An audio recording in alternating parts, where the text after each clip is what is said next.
Today's Today in History has a very strange connection to Christmas. One thing I've noticed since I moved here to the UK, your Christmas music rotation is unique. Some Christmas songs are uniquely popular here, like Slade's Merry Christmas Everybody. It seems to be on an endless loop here. Now, I think I might have heard the song before I moved here, but it certainly wasn't a staple of our Christmas playlist.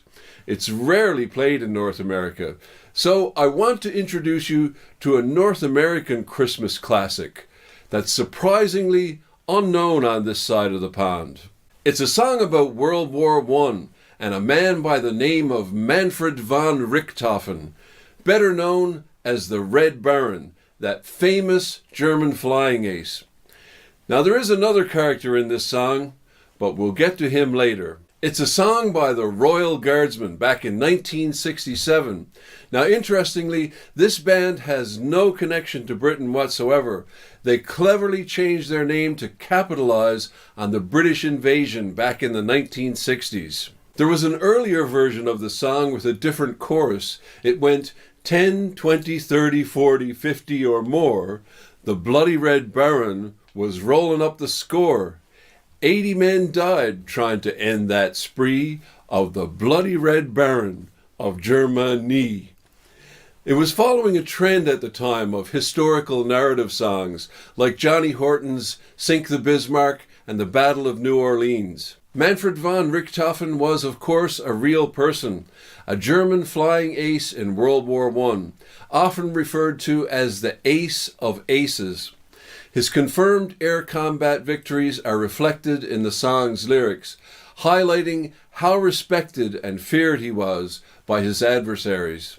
The Red Baron was shot down and died on the 21st of April, 1918, but we're pretty sure he wasn't shot down by the other character in this song. There is, however, controversy over who did shoot him down. The kill was originally credited to Canadian pilot Roy Brown, but evidence seems to point to Australian anti-aircraft fire. I suspect the RAF thought it was more dignified for a Knight of the Sky to be brought down by a fellow pilot.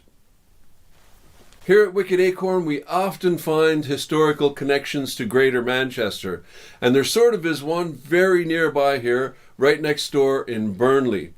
After von Richthofen was shot down and killed over the Somme, his military funeral was conducted by the Reverend George Herbert Marshall, the vicar of Burnley's St. Matthew's Church. Another Burnley connection is Second Lieutenant Andrew Ormerod.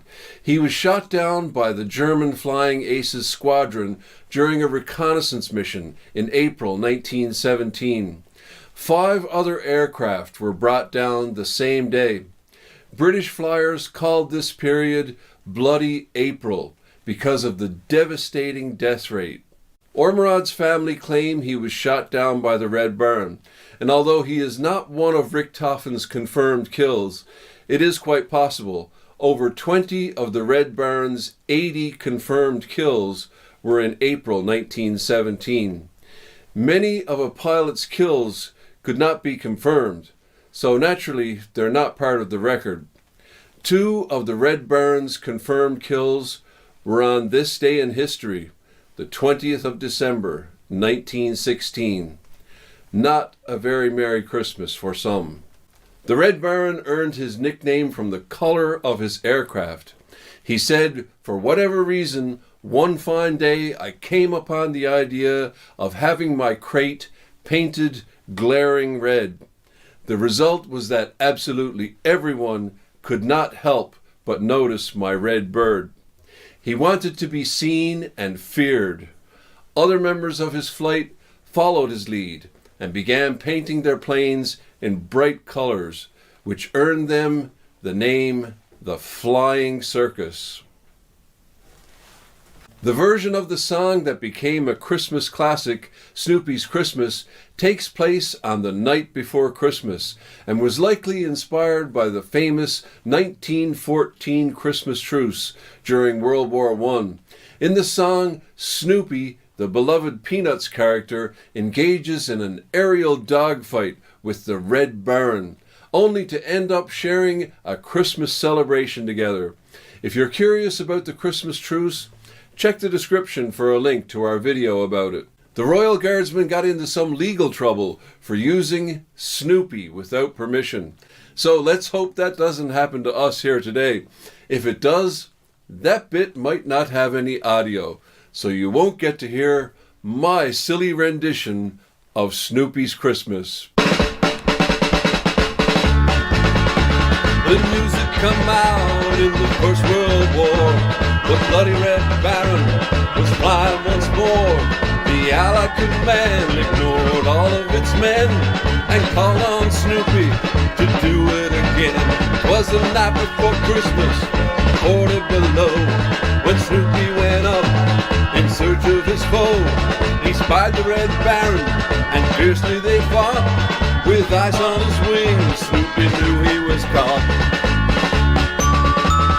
Christmas bells, those Christmas bells, ring out from the land, bringing peace to all the world and goodwill to man. The Baron had Snoopy dead in his sights. He reached for the trigger, pulled it up tight.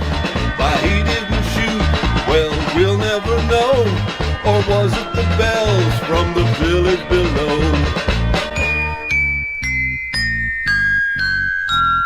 Christmas bells, those Christmas bells, ring up from the land, bringing peace to all the world and goodwill to man. The Baron made Snoopy fly to the Rhine, forced him to land behind the enemy lines. But Snoopy was certain that this was the end when the Baron cried out, "Merry Christmas, my friend!"